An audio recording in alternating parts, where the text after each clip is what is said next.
My name is Roy Rodford. I work with Tricerion.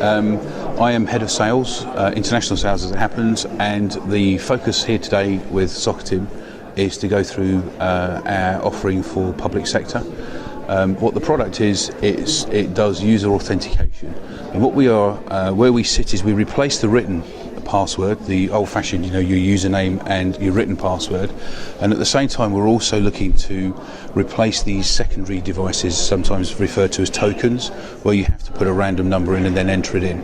So we sit in the middle, so when you log on to your application, whether it's your email or some other system, what will happen is that on the screen will pop up the Tricerion keypad, and there's some images in there that you will have selected as your own password, mixed in with some other images, and every time that screen appears, every time you log in, they're in a different order.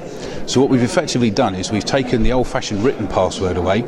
We've put in an on-screen password which enables you to log in without using some form of secondary device. So you've got a lot more security. Why do people want to use this sort of thing? Well, cost of course is one. It's about 70 or 80,000 times more secure, statistically speaking. But interestingly enough, one of the big security breaches you get is when you walk into one of these big corporate offices and you'll see so many passwords written on a little sticky pad on the side of the window. So of course you can straight away log in and get into that particular example. And of course, because there's no secondary device, you can actually use it on your iPhone or on your iPad or a laptop. Anywhere you can get internet access, you can actually access the service.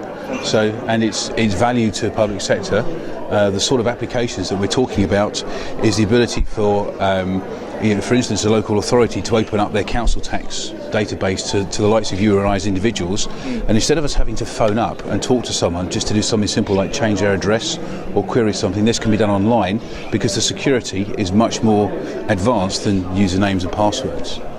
The other area you get security issues with usernames and passwords is the device these things like screen scraping or what's called Trojan horse, or those sort of things, where someone has put a little bit of software in your computer and is monitoring what you're doing. And you get these emails, and this is something called phishing, spelled with a PH. We're Lloyds Bank, we need you to log in here and verify your user credentials. Well, of course, you can't write down a picture.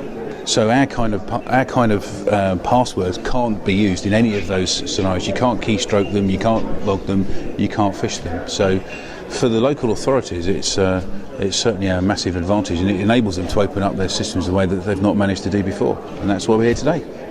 You benefiting from any recent government activities such as the PSN or G-Cloud? We've recently become G-Cloud members or approved suppliers through G-Cloud or through Cloud Store. Our listing actually only went live during October of this year, 2013. We've had 5 or 6 very significant inquiries since, mostly from local authorities along the lines that I've just discussed, some of which has just been a case of we've been talking to these people before, but now we've actually got our official G-Cloud or Cloud Store license.